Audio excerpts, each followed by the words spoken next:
What's up, guys? Happy Wednesday. Sorry for the technical difficulties. Sometimes technology doesn't want to cooperate with us. It's Lauren Jabara, joined by Alex Glaze and Brian Scalabrine right off the top of the show. Scal, how are you doing today? I'm doing well. Got back off a giant West Coast swing where my Celtics were rolling, and playoffs are close. I'm loving the NBA right now, so it's going to be interesting as we get towards the end of the season, especially from a betting standpoint, if people decide to kind of shift for seeding and stuff like that. So it's going to be interesting as we get down the last 2 weeks of the season.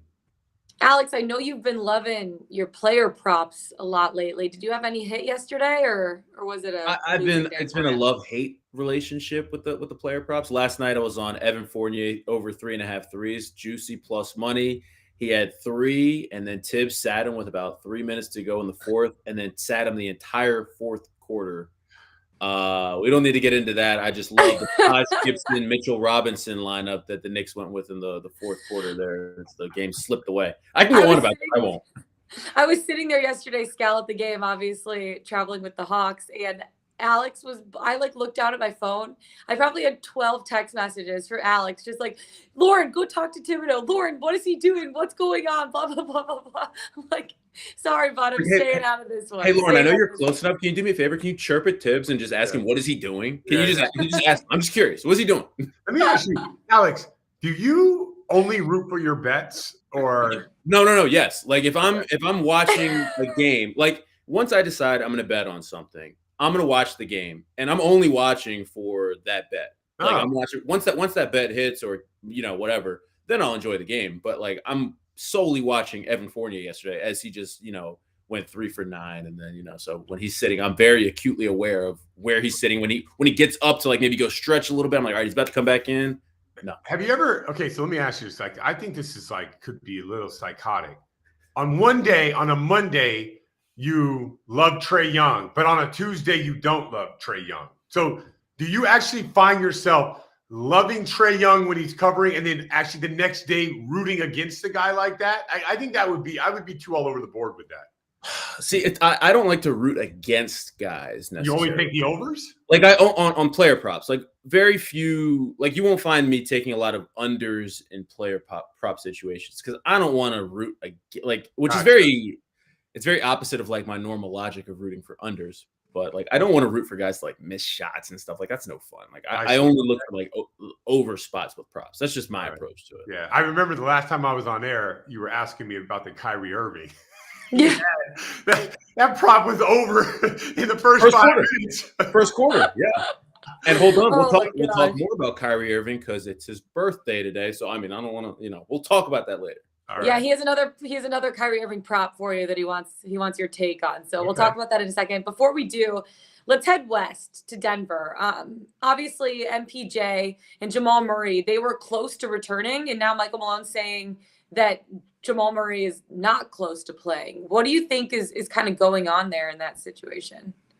Well, I don't think that they're like Murray is recovering fast enough after his workouts. I remember I was on with you guys, I think maybe about 6 weeks ago. Yeah. I was like watching Jamal Murray work out against coaches, and I was like, man, this guy looks really good. Like he looks like Jamal Murray. And I would assume that he would continue to advance, but I think the way everyone looks at everything now is they take the long-term approach, and it's amazing how like Jokic is out there battling every single day, and I don't feel like the players like let's say MPJ or even Jamal Murray, I don't feel like they have any obligation to a guy like Jokic. I don't think that players feel like that now, and I think back in the day, I think there was more of that. Then now it's like, you know what, I'm going to make sure that I'm 100%. And the best thing probably to do is take the whole year off and get the offseason and start the year off fresh. But jumping back into a play-in game or jumping back into a playoffs, like that's not a great way to come back from an injury. You want to have like a few meaningless games. And I know in the playoffs, there's no meaningless minutes from the jump ball all the way till the end of the game. You can't throw out Jamal Murray and be like, all right, just ease your way back. And what happens if he's out there playing and he's stinking up the joint? Like, do you take him out of the game? So I can see why like the strategy of this is to wait long term, but I just feel bad for a guy like Nikola Jokic who's playing at such a high level, and Denver has no chance of winning unless both those guys come back and are really good. I was going to ask you, does that change how you're looking at the Nuggets now with the news about MPJ and Murray? Yeah, it does, because I thought they were a sleeper. My new sleeper actually is the Dallas Mavericks. I think, like Luka's legit. He does, and they've been defensively, they've been switching. And a lot of times, like, look at Luka and you'll say, I don't know, man, he can't guard. But a lot of times he gets switched off onto a power forward and he holds his own. Like, he's big and strong. So I like the Dallas Mavericks defensively. Love the way that they play. And they have multiple guys that can create shots, and they have catch and shoot guys that defend. So I'm looking at that team now as it's the only problem is if they're 4-5 and they got to play the Phoenix Suns in the first round. That's not going to be. But I'm looking at that team saying, like, why can't they go on a run? You have the guy, and you have the team that surrounds, and they're much better without Porzingis. They're just deeper, and Spencer Dinwiddie makes big shots. He's not afraid of the moment. So I really like that team as my sleeper out west. It's just playing the Phoenix Suns is going to be tough for them if they're that 4-5 matchup in the second round. Dinwiddie's been nice for him, but the guy that's missing, my guy, Tim Hardaway Jr., I think that they're going to be missing him when they make that playoff run. The only reason why I can't fully back the Mavs. But you've seen the way Dorian Finney-Smith has been playing. Dinwiddie, Jalen Brunson. Like, they have guys to make up for that. And I know, so Hardaway is out, but if they go far, like, could he be back for the second round? Thought I saw that he was not close to being back. I don't think he's close at this point. Speaking of two other guys that are close but not playing the rest of the season, both teams announced they're out.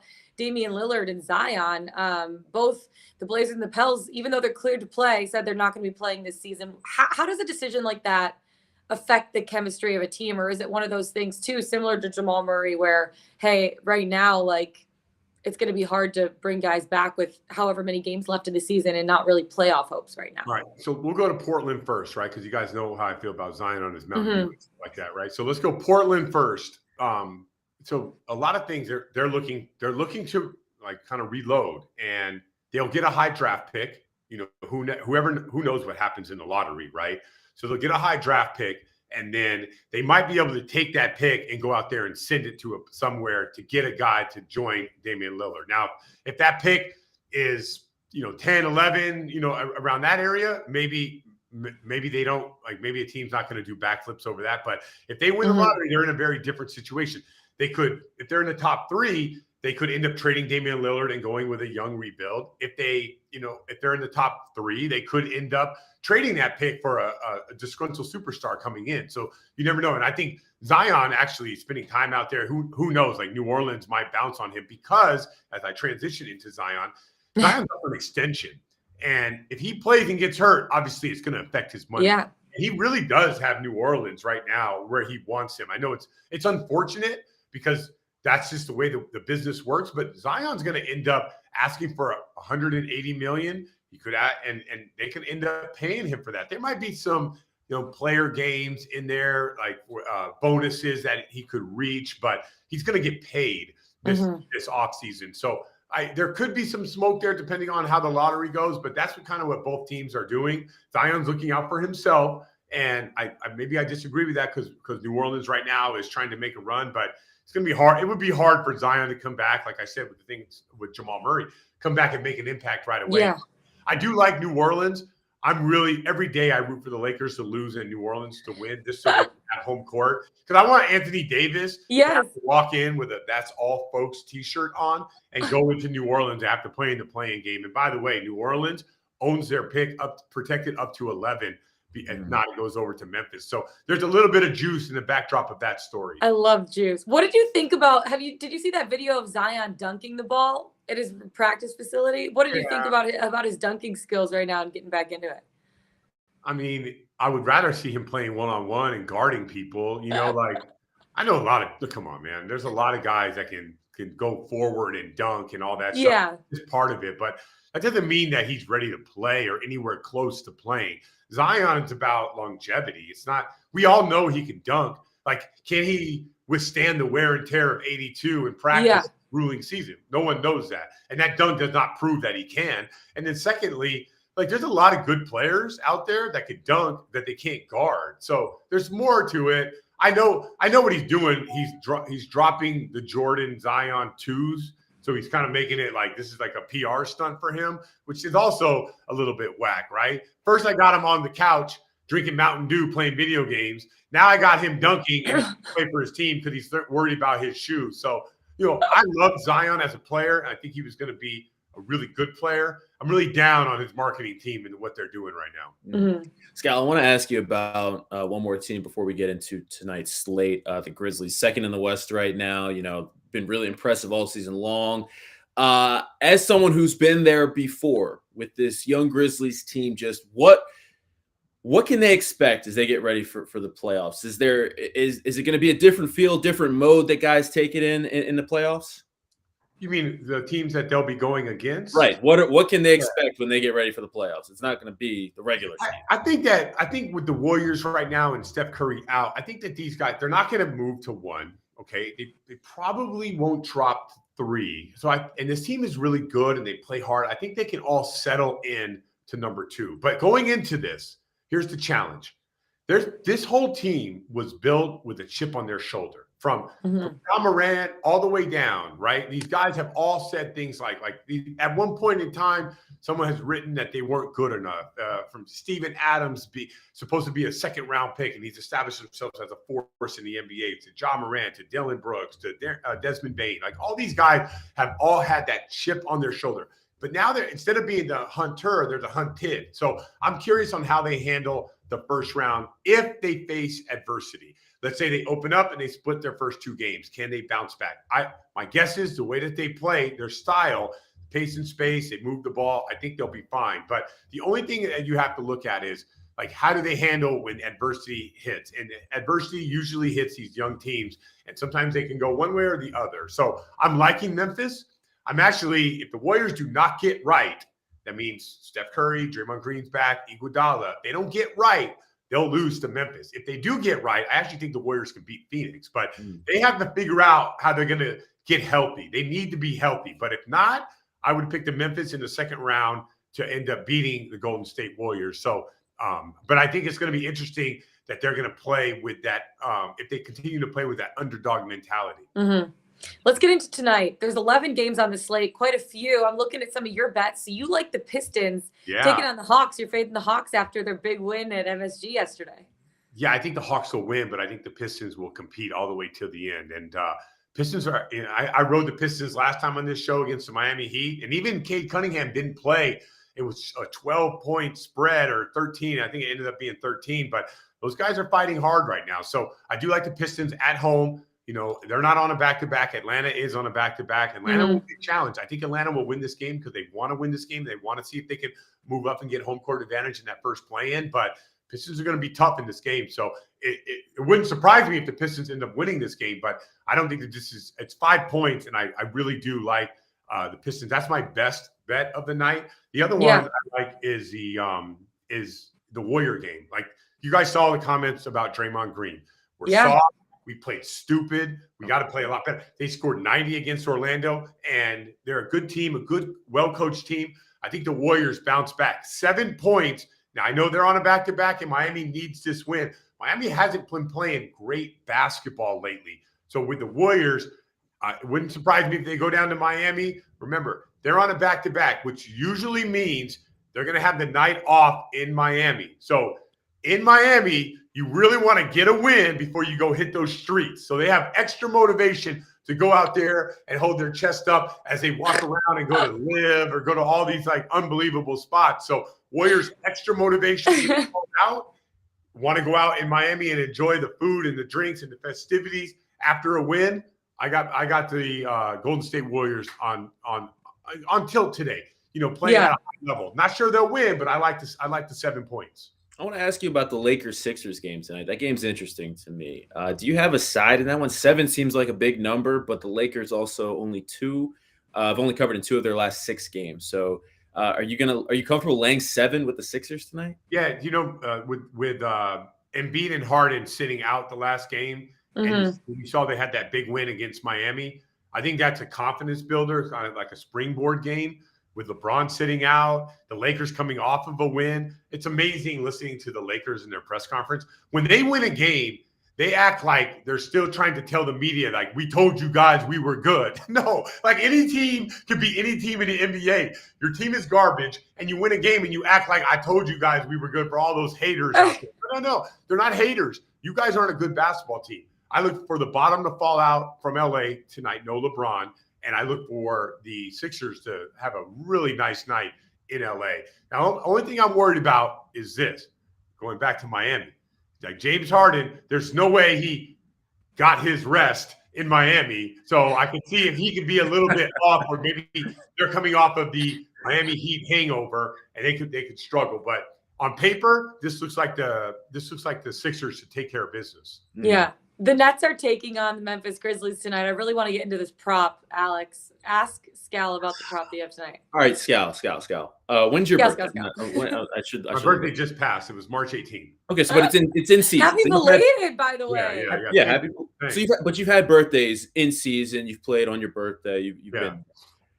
Is there something like Kyrie obviously has been playing really well when he does play for the Nets? When I'm looking at his prop tonight, it's his birthday today. There's no way he doesn't get 26 points tonight, right? It's props 25.5 on DraftKings. I'm seeing 26 points. This is a Grizzlies team that doesn't defend well. I mean, the Nets don't defend well either, but I'm just seeing 26 points for Kyrie pretty easily tonight. What are your thoughts? You're going to sweat this one out. You're going to sweat it out, okay. Yeah, you're not. This isn't one of those ones where you're going to come out of the first half thinking you got this. This isn't Trae Young 24 at halftime at the Garden. This isn't. No, you're going to sweat this one out, but I guess when you say it like 26, right? Like I can't see Kyrie getting 24, right? Like any 24. Kyrie's not getting 17 this game, right? So I see where you're going on his birthday. Yeah, but I don't think that. I think you're going to be waiting till the end. One thing about Kyrie that people don't notice because they don't watch the games like I watch the games is if the Nets get like a 12-point lead, watch Kyrie start laying on screens and stuff like that.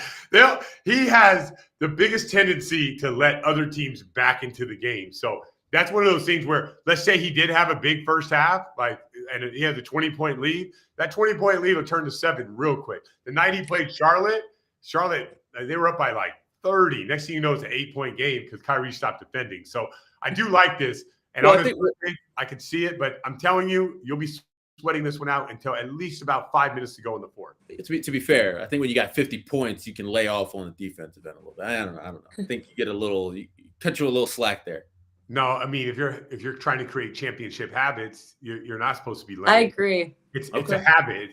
Once you go down that road, then all of a sudden that becomes like your norm. And Kyrie, when he gets going and he gets all kinds of points early, watch him start calling switches, laying on screens, and his team's like looking at him like, are you going to defend? So at no point, if you're trying to win a championship, should you ever take the foot off the gas on the defensive end. I know. I actually agree with that too. Foot on the gas. All gas, no brakes. All gas, no brakes. Yeah. All gas, no brakes. Scal, thanks so much for taking the time to join us today. It's nice to start the show with you. This is great. We should do this more often. I can get on at 10, so no more going boys to men. And on that note, thanks so much, Scal. Have a good one. Good luck to your Celtics tonight. Boys to men. Wow. He hit the notes. There we go. I'm so dead. There we go. Hilarious. You got to trademark. You got to trademark that. Boys to men, men to boys. That cracked me up. That was good. That made my day. Okay, let's get into some hockey talk. There's 4 games on the slate tonight. I'm on 2 games. One of them is actually my best bet, so I'm going to save it. But that's also one of your bets today. So I'll let you talk about it first. Yeah. I'm looking at your Avs tonight, taking on the Canucks. And I like the Avs on the puck line tonight. Canucks have really been struggling lately, right? They lost 3 straight. And I'm looking at this game a lot like I looked at the Jets Knights game yesterday. The Avs just have a huge advantage on both sides of the ice when it comes to skill, execute. They're just so much better than the Canucks on both ends. And this is a Canucks team that's also been struggling lately. And I think they're averaging under 3 goals per game, I believe. Off the top of my head, it's just not a good recipe to go on the road. And the Avs just been playing incredibly well at home. So I like the Avs to cover the puck line pretty easily tonight. Yeah, and that's actually my best bet, but I'll get into it in a little bit towards the end of the show. The other game I'm looking at is the Pens taking on the Sabres in Buffalo. I like the Pens puck line. I'm doing a lot of puck line bets today. Puck line Wednesday. At plus 120 in this final. There was like no vibe or rhyme to that whatsoever, but we're gonna still go with it anyways. Puck line Wednesday. Right now the Sabres are kind of having a season that they want to forget. Offensively, they're only averaging like 2.6 goals per game. I think they've only had like 5 forwards scored 9 or more goals. And I think the defenses have been able to shut that top heavy offense down, because guess what? You shut down their top line or their second line, they don't really have anything rolling in the third and fourth lines. So I think the Pens are going to be able to take advantage of that. And then offensively, the Pens have been solid this season. They're averaging 3.2 goals per game. Defensively, only allowing 2.57 goals per game. And some of that's due to Casey DeSmith. He has a 904 save percentage, 2.99 goals against average. I think this is one of those places where for Buffalo, Craig Anderson has kind of struggled between the pipes a little bit. Like he has a 3.06 goals against average. I just think the Pens are going to be able to capitalize on the road. Their offense is much better, and their defense is going to be able to shut down the top heavy offense of the Sens. So let's go. Or did I say Sens? I meant Sabres. So let's go, baby. Let's go. Pens puck line at plus 120. Got that on DraftKings. I think it was like plus 110 on FanDuel. So a little better value at DraftKings. So take that. You love to see it. And I'll get into my abs bet in a little bit when we get into plays. Save it for later. Yeah, save it for later. Yeah, save it for later. But before that, let's get into a little college basketball. Obviously, the Sweet 16 starts tomorrow. Tomorrow's Thursday, right? Sweet 16 starts tomorrow. So I want to play a new game that we like to call Sink or Swim. So we're gonna pick 2 8+ seeds to either sink or swim. I know that you're going to. This is just so you could talk about Michigan. Like that's why this segment was created. It's just giving you. They're swimming, baby. They're swimming to the Final Four. Are they swimming past Villanova? I'm gonna put you on the spot. Are they swimming past Villanova? I honestly don't know. Villanova is such a good free throw shooting team, and those are like basically free points. And if you're scoring points, you're winning games. And I'm nervous about that. So honestly, I didn't even choose Michigan as one of my sink or swim teams because I don't know. I really don't know. My sink team, unfortunately, even though I want them to win. Don't say it. St. Peter's. I want them to win, though. I mean, Purdue is ranked second in Ken Palm right now in adjusted offensive efficiency, and that's just a fraction behind the top-seeded Gonzaga. So, I don't know. This is one of those spots where, like, yeah, St. Peter's is scrappy. They're giving 120%. They're working their butts off on the defensive end. If shots aren't falling offensively, they're getting back in transition. They're working hard. But this is just like a really hard spot for me. Purdue hit 33 free throws against Texas and 27 against Yale. If you're going to score against one of the hottest interior defenses in the country, like St. Peter's has, getting to the line is the way to do it.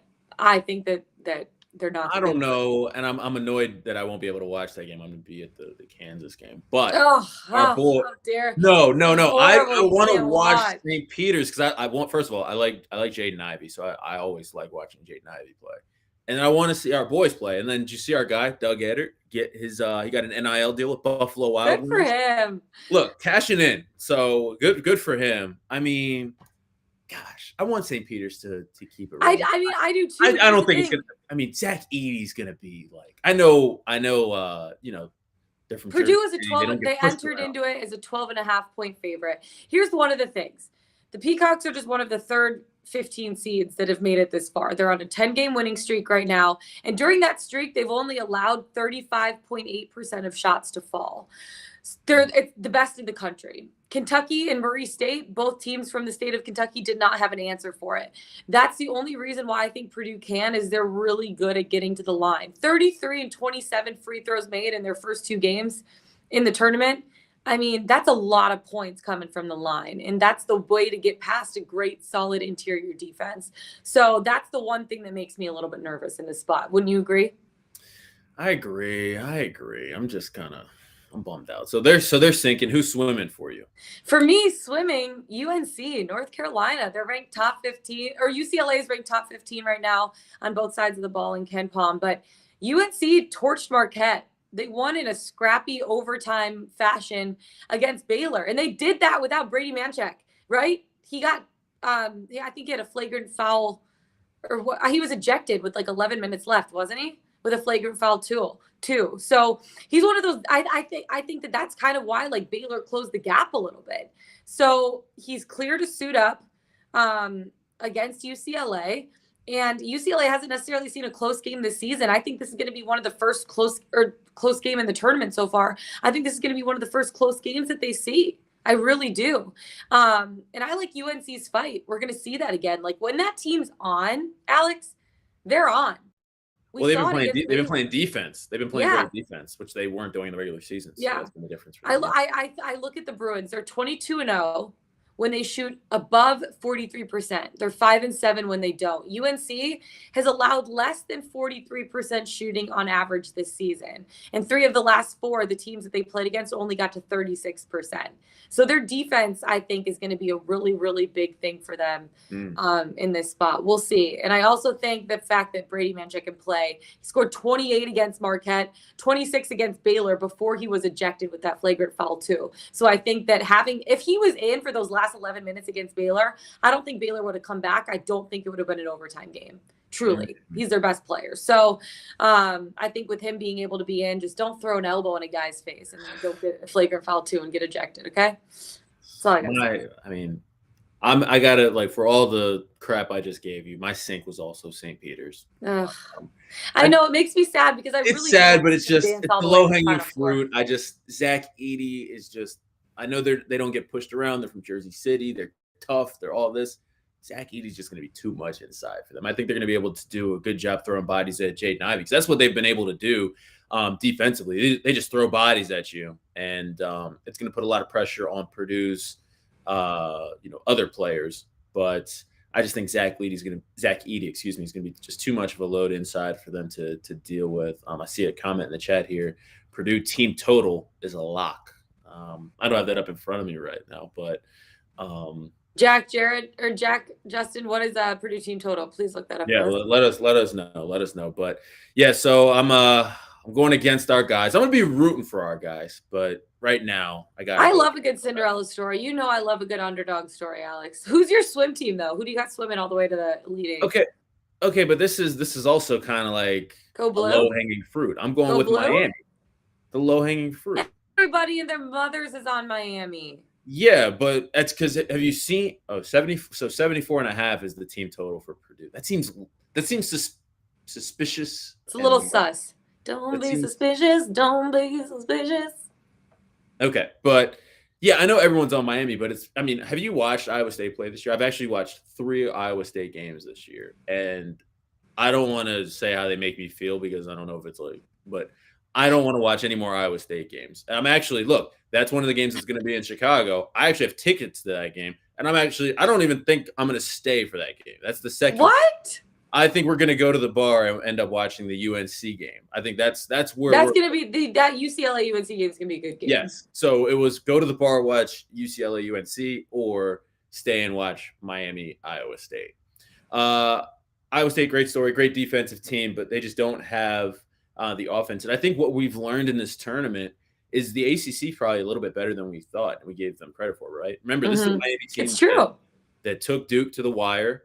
They've been strong all year. Jim Larinaga has his guys playing really, really well, really scrappy team. And I just think that they're going to be too much for Iowa State. But also the Big 12's been playing well too. So Iowa State's played stiff competition. So could be a good game, but I just don't believe in that Iowa State offense at all.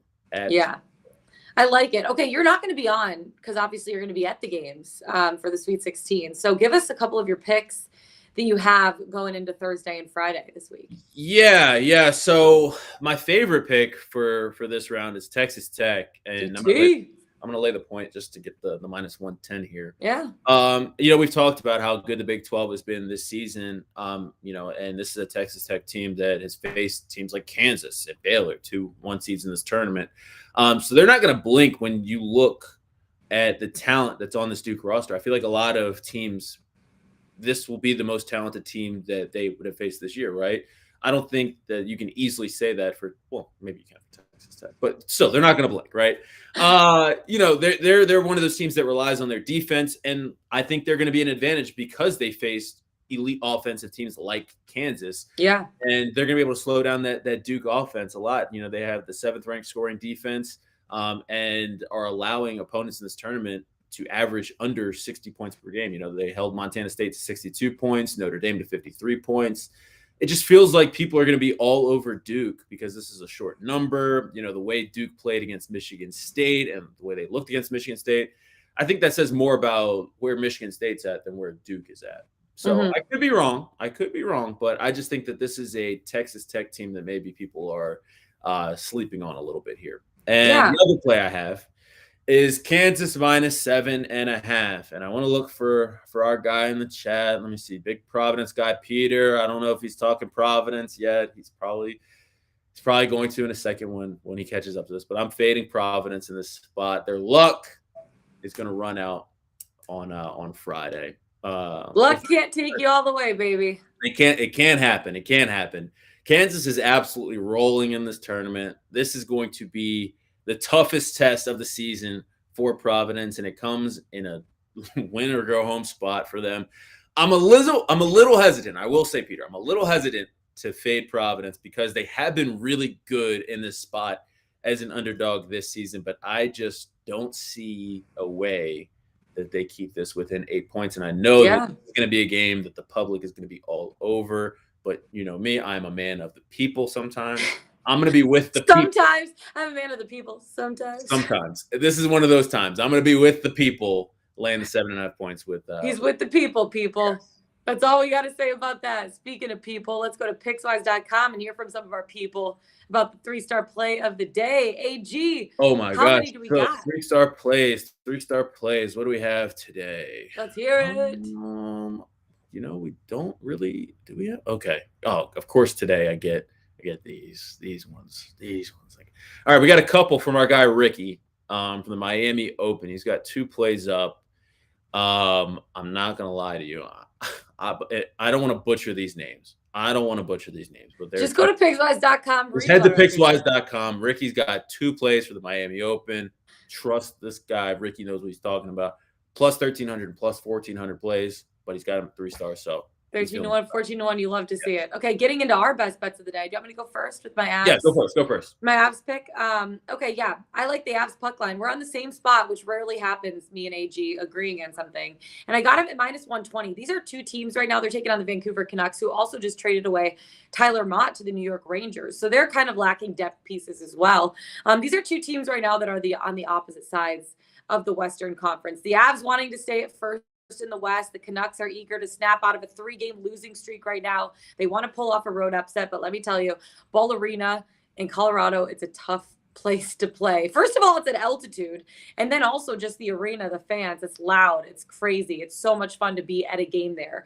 It ain't going to happen. They're not snapping their losing streak with an offense like the Avs have. Nathan McKinnon, Nico Rantanen and company are going to be able to find the back of the net, take care of business. Offensively, they're one of the best offensive teams in the league. They're averaging 3.83 goals per game right now on the season.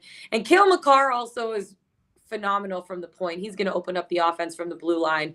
The Avs have only allowed 5 total goals defensively in their last 4 games. They should limit the Canucks, who are only scoring 2.81 goals per game. And they, like I was saying, they also lost Tyler Mott to the Rangers, which is one of their depth players. And so they don't really have like that depth right now as a team. Darcy Kemper also playing extremely well. He has a .923 save percentage, 2.40 goals against average on the season. The Avs are getting their 5th win in a row tonight, and they're doing it in style by 2 or more goals at home in front of a home crowd. Lock it in, baby. Avs puck line minus 102.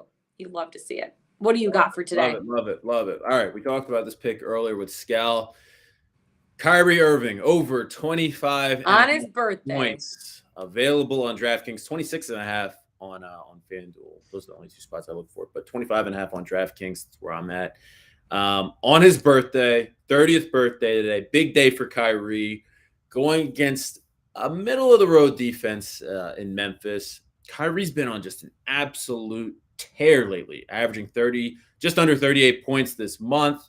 Coming off a 60-point game against Orlando, had another 50-point game earlier in the month against Charlotte. This feels like a good spot for Kyrie on his birthday. And I don't know. There's just something about Kyrie. I mean, consistently, I want to say this season he's averaging close to 27, almost 28 points per game this season. So we're asking Kyrie to be average on his birthday.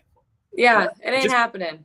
I mean, listen, I don't know about you on your birthday, but do you feel average on your birthday? I feel above average. Definitely. I feel above average. So I think Kyrie's going to get a little extra motivation. And, I think he is getting that extra motivation from not being able to play home games. So anytime he's out on the floor, I think he can put up 40-plus points at any moment. So 25.5, I need 26 points tonight from Kyrie. Staying away from the threes props after getting burned by the hook 2 days in a row. Luka, 3. We're done with threes for a couple days, Alex. Just let it lie. Let it lie. Yesterday, I mean, let it lie. Let it lie for a couple days, and then we'll revisit it in like a day or two. How about that? I was looking for one today. I just didn't find one I liked. Well, he found Kyrie who's going to pop off on his birthday, and now we're popping off the show. That's it for us today. Alex Glaze, I'm Lauren Jabara. Find us on the Pickswise YouTube channel. Follow us on Twitter. Best of luck tonight. We'll see you tomorrow for some Sweet 16 talk. Let's get it. Let's bet it.